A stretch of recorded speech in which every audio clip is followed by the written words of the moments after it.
한번 따라하겠습니다. 예수처럼 지금도 성장해야 한다. 예수처럼 지금도 성장해야 한다. 예수처럼 지금도 성장해야 한다. 예수처럼 지금도 성장해야 한다. 이란 제목으로 은혜를 나누겠습니다. 오늘은 우리 주 예수 그리스도께서 저와 여러분들을 구원코자 하늘 보좌를 버리시고 친히 육신을 입고 이 세상에 오신 성탄절입니다.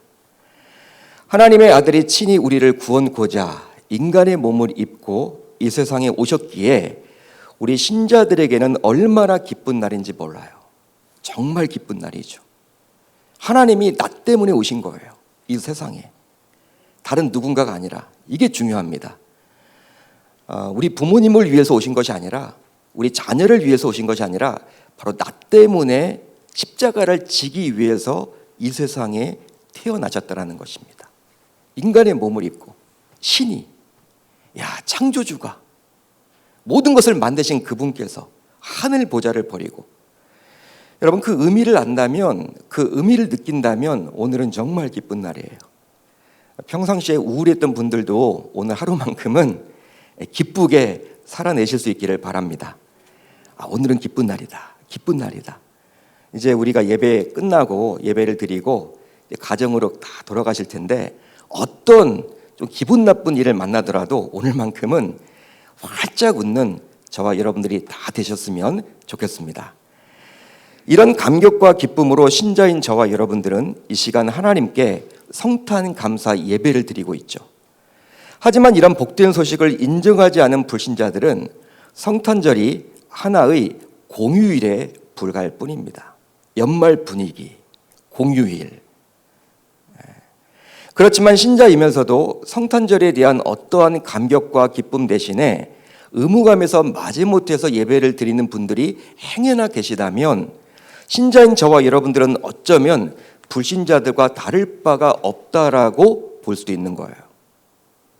그렇다면 이 시간 여러분들에게 저는 묻고 싶습니다. 목사인 저는 여러분들에게 묻고 싶어요. 여러분들은 성탄에 대한 감격과 기쁨을 가지고 이 시간 예배를 드리고 계십니까? 아니면 매년 맞이하게 되는 절기 정도로 느끼며 오늘 예배에 참여하고 계십니까? 신자로서 성탄 감사를 예배를 드릴 때 기왕이면 이 성탄의 의미를 잘 기억하며 감격과 기쁨이 있는 성탄절로 보낼 수 있기를 우리 주님의 이름으로 축원합니다. 축원합니다. 요즘 자녀를 둔 부모님들은요, 요즘뿐만 아니죠. 부모라면 자신의 자녀들에게 위인전기를 참 많이 읽히는 것 같아요. 위인전기. 저도 어릴 적에 우리 부모님이 훌륭한 사람이 되려면 위인전기를 읽어야 된다. 많이 사다 주시기도 하셨습니다. 요즘 부모님들도 다 그렇게 서점에 가서 아이들에게 좀 꿈과 희망을 주기 위해서 위인전기를 읽힌단 말이에요. 예전에 위인전기 하게 되면 보통 사망한 사람들의 이야기가 대부분이었습니다. 그렇지만 요즘은 그렇지는 않은 것 같아요. 제가 이렇게 서점에 가보니까 후 시리즈라고 해가지고 선존하는 유명 인사의 인생 스토리를 다룬 그 책들도 여러 권 읽히더라고요. 위인전기라고 해서 꼭 죽은 사람의 이야기만 다루지는 않습니다. 요즘은. 이유가 있는데요. 그렇게 읽히는 이유는 자신의 자녀로 하여금 롤 모델을 발견하여 그 롤 모델을 목표로 정해 최선을 다해서 자신의 자녀가 살아가기를 기대하기 때문이죠. 실제로 자신이 닮고 있는 롤 모델에 있는 아이들과 닮고 싶은 롤 모델이 없는 아이들의 학업 성취도는 다릅니다. 달라요. 수능 시험을 앞두고 제가 이제 기도를 해줄 때가 있어요. 고3 학생들. 그럼 제가 물어보죠. 뭐 되고 싶냐? 이 대학에 왜 가려고 하느냐? 정확한 목표를 가지고 있는 아이들이 있습니다. 소수지만. 근데 그 아이들은요, 정말 그 대학에 가더라고요. 대학에 가지 못하더라도 그 꿈을 이루려고 재수를 하건 또 삼수를 하건 해서 그 목표를 달성하더라고요. 근데 어떤 아이들은요, 그냥 수능 시험 봐서 되는 대로 대학 가려고요. 이렇게 말하는 아이들이 있어요. 근데 이런 아이들은요, 가긴 가죠, 대학을. 그렇지만 목표를 정해서 가는 아이들과는 분명히 학업 성취도가 다릅니다. 달라요. 그렇다면 자라나는 아이들만 롤 모델이 필요한 것일까요? 여러분들은 어떻게 생각을 하십니까? 끊임없이 성장하고 성숙한 삶을 살고 싶은 사람이라면 누구나 롤 모델을 가져야만 합니다. 신자인 우리도 역시 마찬가지죠. 어떤 영적인 안주가 아니라 지속적인 성장과 성숙이 일어나기를 원한다면, 또 기대한다면 닮고 싶은 누군가를 롤 모델로 삼아서 그 롤 모델을 닮아가려고 몸부림을 쳐야만 하는 거예요. 그래서일까요? 하나님께서는 성경을 통해서 신자인 저와 여러분들에게 많은 인물을 소개해주고 있습니다. 성경 66권을 한번 보십시오. 마치 인물사전처럼 보여요. 인물사전처럼. 얼마나 많은 사람들이 나오는지 모릅니다. 믿음의 사람들이 기록이 되어 있죠. 그럼 믿음의 사람들을 보여주는 목적은 우리로 하여금 닮으라는 거예요. 근데 믿음의 사람뿐만 아니라 믿음이 없는 사람들도 나옵니다. 그들을 통해서 반면교사로 삼기를 원하는 하나님의 마음을 엿볼 수가 있는 것이죠. 하지만 우리 신자들의 영원한 롤 모델이 있다면 저는 누구냐? 바로 예수 그리스도라고 생각을 합니다. 예수 그리스도. 영원한 우리의 롤 모델이에요. 물론 우리 신자들이 아무리 노력을 한다고 해도 죄가 없으신 그분이 될 수는 없어요. 그러니까 그분을 닮아가려고 몸부림을 칠 수는 있지만 우리가 아무리 노력을 한다고 해도 예수님이 될 수는 없습니다. 그렇지만 닮아가려고 몸부림을 친다면 우리는 삶과 신앙이 일치된 신자로서 보다 조금이나마 진보된 인생을 살아갈 수가 있게 되리라 저는 믿습니다. 완벽하신 그분을 롤 모델로 삼아서 달려나가는 것이죠. 되려고 몸부림을 치는 것이죠. 그렇게 되면요, 그분의 인생은 가장 위대했던 점이 무엇이냐면 삶과 신앙이 일치됐잖아요. 우리는 교회를 다니면서도 또 오랫동안 신앙생활을 해왔어도 신앙을 가지고 있단 말이에요. 그렇지만 그 신앙을 삶에서 풀어내지를 못하는 게 항상 아쉽지 않습니까? 여러분, 그게 문제 아니에요? 목회자인 저도 마찬가지예요. 성경 말씀에 대한 지식은 가지고 있어도 그것을 가정에서 풀어내지 못하고 교회에서 풀어내지 못하거든요. 그게 저의 단점 아닙니까? 우리가 천국 가는 그날까지 그것을 보완하기 위해서 몸부림을 쳐야 할 텐데 그 롤 모델을 바로 예수님으로 삼는다면 저와 여러분들이 지금과는 조금 다르게 살아갈 수가 있게 되리라 저는 믿어요. 진보된 인생을 살아갈 수가 있게 되리라 저는 믿습니다. 자, 이제 오늘 본문을 보게 되면 예수님의 성장 과정에 대해서 간단히 기록을 해주고 있는데요. 실제로 복음서를 한번 보십시오. 사복음서를 보게 되면 예수님의 유소년기에 대해서는 오로지 누가복음 2장에만 간략하게 기록을 해주고 있습니다.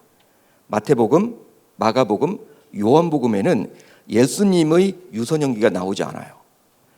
바로 복음서의 기록 목적이 예수님의 사생애가 아니라 공생애에 초점이 맞춰져 있기 때문입니다. 그렇지만 예수님의 어린 시절의 모습을 통해서도 예수님께서는 저와 여러분들에게 분명히 남달랐음을 보여주고 있어요. 이 장에 나와 있죠, 분명히. 자, 오늘 본문 40절을 볼까요? 예수님의 유소년 시절입니다. 이 모습을 이렇게 간략하게 기록을 해주고 있죠. 같이 읽습니다. 시작. 아기가 자라며 강하여지고 지혜가 충만하며 하나님의 은혜가 그의 위에 있더라. 아멘. 자, 이 구절을 통해서 저와 여러분들은 예수님께서 성장하신 세 가지 모습을 발견해 볼 수가 있는데요. 우선 첫 번째로는 무엇이냐? 신체적 성장입니다. 이것은 예수님의 육체가 자라고 강해지는 것을 뜻하죠. 이것을 통해서 하나님의 아들인 예수님께서 친히 인간의 몸을 입고 이 땅에 오셨지만 온전한 성인으로 오신 것이 아니라는 거예요. 성인으로의 모습으로 오신 것이 아니라 다른 아이들처럼 저와 여러분들처럼 신체적 성장 발육 과정을 모두 거쳤다라는 그 사실을 저와 여러분들에게 보여주고 있습니다. 물론 남녀의 관계에 의해서 예수님께서 잉태된 것은 결코 아니지만 태어나서는 분명한 것은 아버지 요셉과 어머니 마리아의 양육을 저와 여러분들처럼 받았을 거란 말이죠. 그 부분은 성경에서 나와 있지 않아요. 그렇지만 어린 아이로 이 땅에 오셨다는 것을 통해서 저와 여러분들과 동일한 인간의 몸을 입고 이 땅에 오셨음을 말해주고 있는 것이죠. 초대교회 유명한 이단이었던 영지주의가 있었습니다. 아마 여러분들이 한두 번쯤은 들어보셨을 거예요. 영지주의. 바로 이 영지주의는 예수의 성육신을 부정했는데요. 부인했습니다.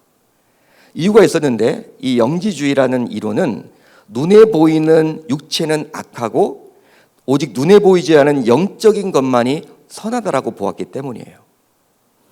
그러기에 하나님의 아들인 예수님께서 우리 인간의 몸을 입고 이 땅에 오셨다면 자신들의 교회의 관점으로 보았을 때 하나님의 아들인 예수님께서 악한 것이 되는 것이기에 예수님께서 성육신하지 않았다라고 그들은 입에 거품을 물고 주장을 했던 거예요. 이런 이당의 주장에 초대교회 많은 성도들은 혼란에 빠졌습니다. 흔들렸어요. 여러분, 인간이 이상으로 한번 생각을 해봅시다. 신이 인간이 된다. 말이 안 되는 거잖아요, 솔직히. 이성적으로 보게 되면. 아니, 신은요, 대단한 거 아닙니까? 모든 것들을 만든 그 하나님께서 어떻게 인간의 몸을 입고 이 땅에 오실 수가 있느냐. 인간의 몸을 입고. 우리 이성적인 사고로만 보면 이건 이해가 될 수 없었기 때문에 영지주의자들이 이걸 파고든 거예요. 초대교회 안에서. 그러다 보니까 많은 성도들이 흔들렸습니다. 아, 그렇구나. 그들의 주장에 일리가 있구나. 그렇지. 어떻게 하나님의 아들이 하늘 보좌를 버리고 이 땅에 내려올 수가 있어? 이게 말이 되는 거야? 혹한 거예요. 그들의 주장에. 실제로 사도 요한의 노후에 이 영지주의는 더욱더 기승을 부려서 많은 교회에 혼란을 끼치게 되었는데요. 이런 사실을 알고 사도 요한은 요한 1서에서 예수의 성육신이 분명한 진리임을 저와 여러분들에게 말씀해 줍니다. 제가 읽어드릴게요. 사랑하는 자들아, 영을 다 믿지 말고 오직 영들이 하나님께 속하였나 분별하라. 많은 거짓 선지자가 세상에 나왔습니다. 이로써 너희가 하나님의 영을 알지니 곧 예수 그리스도께서 육체로 오신 것을 시인하는 영마다 하나님께 속한 것이요 예수를 시인하지 아니하는 영마다 하나님께 속한 것이 아니니 이것은 곧 적그리스도의 영이니라. 오리라 한 말을 너희가 들었거니와 지금 벌써 세상에 있느니라. 할렐루야, 할렐루야. 그런데 이런 영지주의자가 기승을 부리기 전에 기록된 누가복음, 즉 오늘 말씀을 보게 되면 예수님께서 육체로 오셨을 뿐만 아니라 신체적인 성장 발육 단계를 가졌음을 분명히 말씀을 해주고 있기 때문에 이런 영지주의자들의 주장은 거짓임을 알 수가 있는 것이죠. 그렇습니다. 저와 여러분들도 지속적인 신앙생활을 하려면, 건강하게 신앙생활을 계속하려면 바로 무엇보다도 신체 또한 건강해야 함을 모르지 않죠. 아마 여러분 느끼실 거예요. 기도하고 싶어도 몸이 아프면 기도가 안 돼요. 말씀을 보고 싶어도 눈이 어두우면, 침침하면 말씀 보기가 힘들어집니다. 귀가 잘 들리지 않으면요, 말씀을 듣고 싶어도 들을 수가 없다라는 거예요. 즉 건강이 무너지게 되면 아무리 신앙생활을 열심히 하려고 해도 잘할 수가 없게 되는 것이죠. 더욱이 코로나 상황이 지속되면서 전혀 운동도 하지 않고 집안에만 머물러 있다 보면 코로나로부터 안전할지는 모르지만 근력을 비롯하여 모든 신체적인 기능이 떨어져서 결국 병약해질 수밖에 없습니다. 이건 사실이에요. 따라서 코로나 상황이 장기화된다는 생각을 저와 여러분들 모두 가지시고 자신의 건강을 잘 돌볼 수 있어야만 하는 것이죠. 바로 단순히 오래 살기 위한 목적이 아니에요. 100세 시대를 맞이해서 오래오래 내가 살아야지, 이런 목적으로 우리는 건강관리를 해서는 안 되고 자신에게 맡겨진 사명을 건강하게 잘 감당하기 위해서, 신앙생활을 건강하게 할 수 있도록 하기 위해서 자신의 건강을 챙겨야만 한다는 것입니다. 그러기에 여러분들 식사도 잘 챙겨 드시기를 바라고 운동도 꾸준히 함으로 말미암아 예수님처럼 잘하며 강해질 수 있기를 바랍니다. 그런 은혜가 있기를 바랍니다. 여러분, 건강해야지만 우리가 영적인 것도 할 수가 있어요. 목회도 마찬가지예요. 목회도 마찬가지입니다.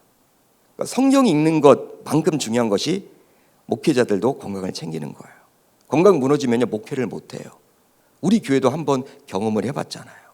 그렇기 때문에 저도 건강해야 되고 여러분들도 건강하셔서 자신에게 맡겨진 사명을 끝까지 완주해 나갈 수 있기를 바랍니다. 다음으로 지적 성장입니다. 지적 성장이에요. 예수님께서는 지혜가 충만했습니다. 자, 40절에 나온 지혜가 충만하며 라는 구절은 분사 구문이에요. 그러니까 우리가 가지고 있는 개역 개정을 보게 되면요, 잘 느낄 수가 없지만 헬러 원어를 보게 되면 분사 구문이기 때문에 헬러 문법상 예수님의 신체적인 성장과 밀접히 연관되어 있음을 알 수가 있습니다. 따라서 아이가 건강하게 성장하려면 신체적인 성장뿐만 아니라 지적 성장도 함께 병행해야 됨을 보여주고 있는 거예요. 그러니까 여러분, 어린아이가 자라난다, 단순히 키가 크고 몸무게만 는다, 그게 다가 아니라는 거예요. 지적으로도 성장이 동일하게 일어나야 합니다. 하지만 이것은 아이뿐만 아니라 성인인 우리에게도 주신 메시지라고 볼 수 있는데요, 바로 성인이 되면 신체적인 발육은 더 이상 일어나지 않지만 그렇다고 해서 지적 성장이 멈춰서는 아니 되기 때문입니다. 아마 여러분들도 평생교육이란 말을 들어보셨을 거예요. 평생교육이다. 들어보셨죠? 성인이 되면 더 이상 학교라는 교육기관에 매여 있지 않기 때문에 강제성은 없지만 그래도 성인이라면 죽는 그날까지, 천국 가는 그날까지 항상 배우기에 힘써야만 하는 것이죠. 뭐든지 배우려고 한번 해보십시오. 뭐든지, 무엇이든지. 물론 유튜브 등을 통해서 잡다한 지식을 쌓을 수도 있을 거예요. 요즘 유튜브 들어가면요, 뭐 온갖 정보 지식들이 가득하죠. 그거 보면 됩니다.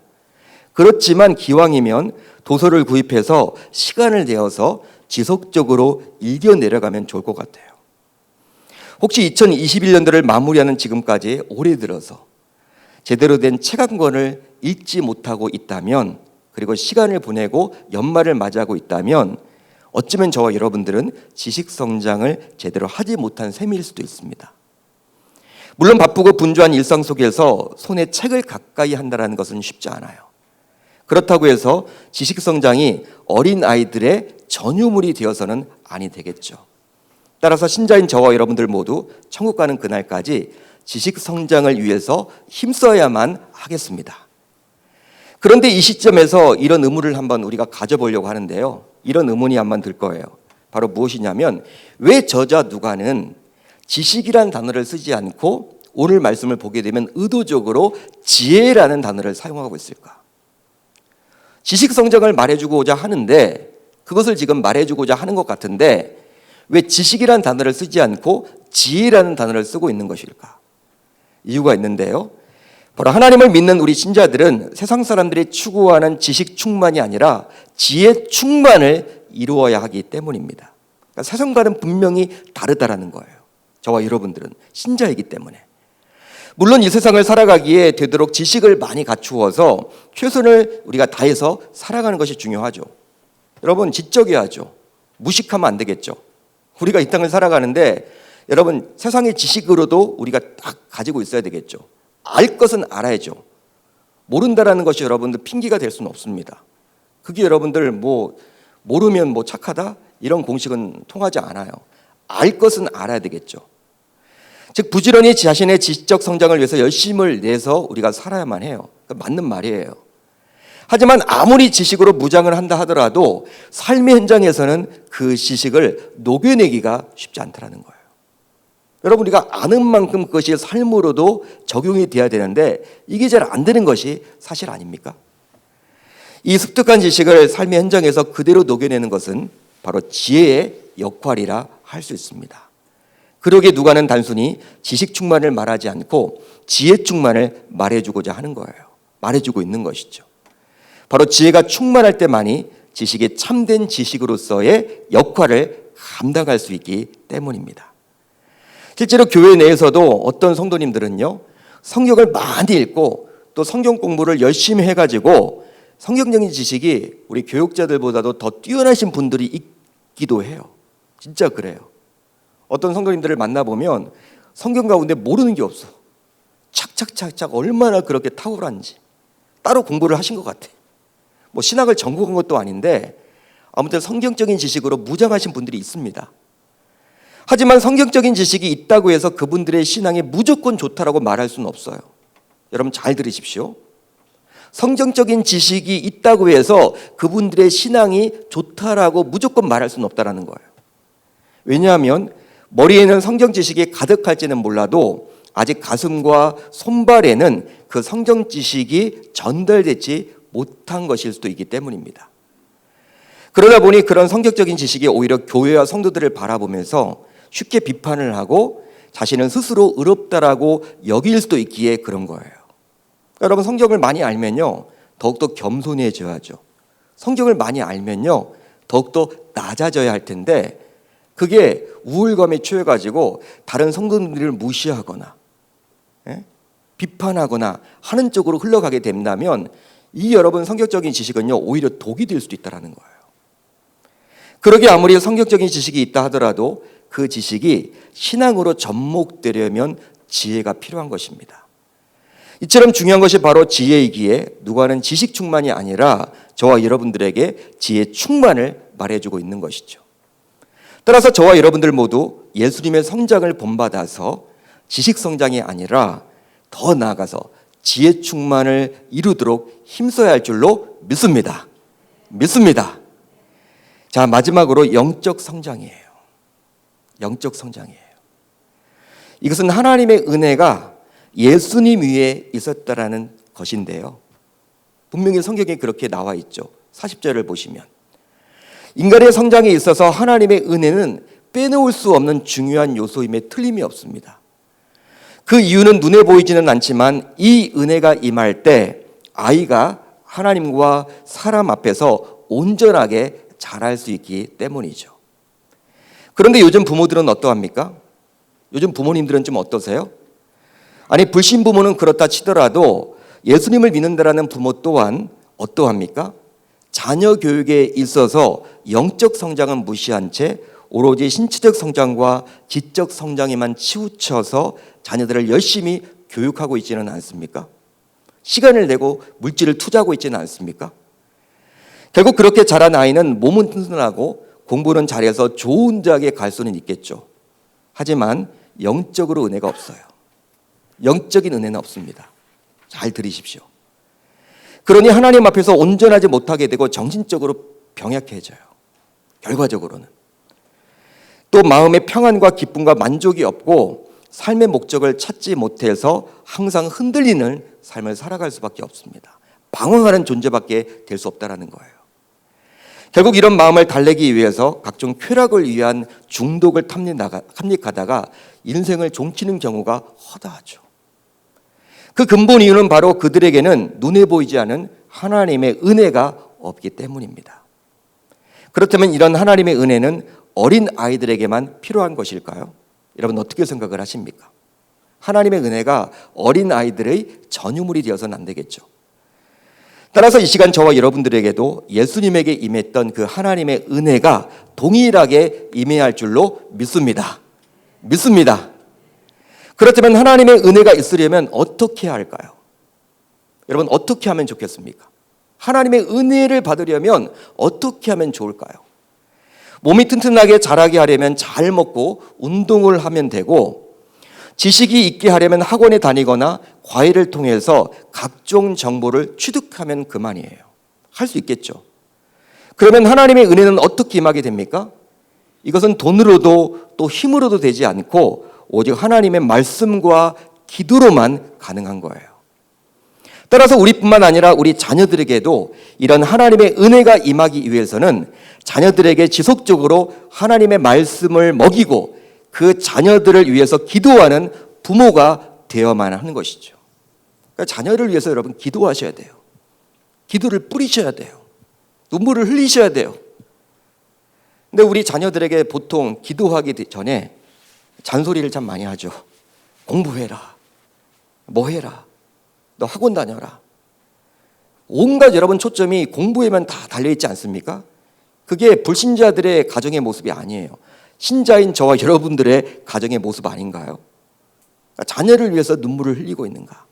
자녀들이 큐티를 하고 있는지 점검은 하고 있는가? 자기들이 주일 출석을 했을 때 목사님과 전도사님을 통해서 어떤 말씀을 들었는지를 여러분들이 알고 계십니까? 학교 선생님들의 이름은 다 알면서, 학원 선생님들의 그러한 경력은 다 알면서 교회 선생님이 어떠한 분인지는 알고 계시는가? 그렇게 하지 못한다면 우리는 우리의 자녀들을 지금 망하는 길로 만들어가고 있다는 사실이에요. 좀 안타까운 일이죠. 그러게 우리들 모두 아무리 분주하고 바쁘더라도 하나님의 말씀과 기도 생활에 최우선을 두고 삶을 살아내야 될 줄 믿습니다. 그렇습니다. 예수님의 성장의 모습, 즉 신체적 성장, 지적 성장, 그리고 영적 성장이 중요하기에 누가는 예수님의 유년 시절을 마무리 지으면서 다시 한번 다음과 같이 기록을 해주고 있죠. 자, 오늘 본문 52절을 볼까요? 같이 읽습니다. 시작. 예수는 지혜와 키가 자라가며 하나님과 사람에게 더욱 사랑스러워 가시더라. 아멘. 자, 이 52절은요, 앞에서 잠시 살펴보았던 40절과 같은 내용이죠. 내용은 참 같아요. 읽어보면. 자, 그런데 이 52절에 나와 있는 사랑스러워라는 말은 정확한 번역이 아닙니다. 정확한 번역이 아니에요. 개역개정에는 사랑스러워라고 나와 있지만 원어를 보게 되면 은혜에 있어서라는 뜻이에요. 은혜에 있어서. 따라서 예수님께서는 지혜에 있어서, 키에 있어서, 은혜에 있어서 자라갔다라는 의미가 바로 52절의 내용입니다. 그러기에 이 구절에서도 40절과 동일하게 지적 성장, 신체적 성장, 영적 성장을 다루고 있는 거예요. 같은 내용입니다. 다만 지적 성장과 신체적 성장의 순서만이 바뀌어졌을 뿐이죠.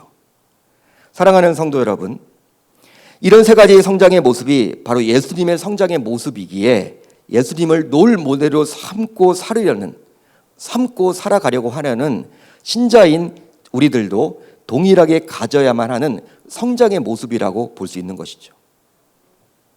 이런 지적 성장, 신체적 성장, 영적 성장을 예수님이 이루었듯이 저와 여러분들도 동일하게 가지셔야 할 줄로 믿습니다. 그런데 예수님께서 보여주신 이 세 가지 성장의 모습은 바로 하나님 앞에서의 성장과 사람들 앞에서의 성장이라고도 말할 수 있어요. 대상을 놓고 보면 한마디로 예수님은 하나님과 사람 모두 앞에서 성장함으로 균형 잡힌 성장을 이루었던 모습을 우리에게 보여주고 있죠. 일반적으로 신자라고 하면서도 하나님 앞에서의 성장과 사람들 앞에서의 성장 모두 이루기가 쉽지 않으나 예수님은 친히 저와 여러분들에게 균형 잡힌 성장의 모습을 보여주고 있습니다. 즉 대부분의 하나님의 관계만 신경을 쓰다 보면 사람들이 하나님과의 관계에만 신경을 쓰다 보면 사람들과의 관계를 놓치기가 참 쉽죠. 우리 성도님들 가운데서도요, 하나님과의 관계만 신경 쓰는 분들이 있잖아요. 근데 이런 분들은요, 사람들과의 관계를 놓쳐요. 사람들과는 관계를 잘 맺지 않으려고 하고 쉽게 상처도 받고 또 상처도 입히면서도 그걸 알지도 못해요. 혼자 신앙생활 하는 거죠.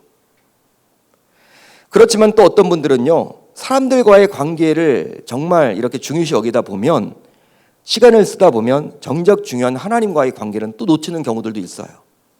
두 가지를 다 하기가 참 쉽지 않습니다. 그렇지만 예수님은 친히 저와 여러분들에게 이 두 가지 성장을 모두 이룬 모습을 보여주심으로 우리도 그리 살도록 이 시간 저와 여러분들에게 도전을 해주고 있죠.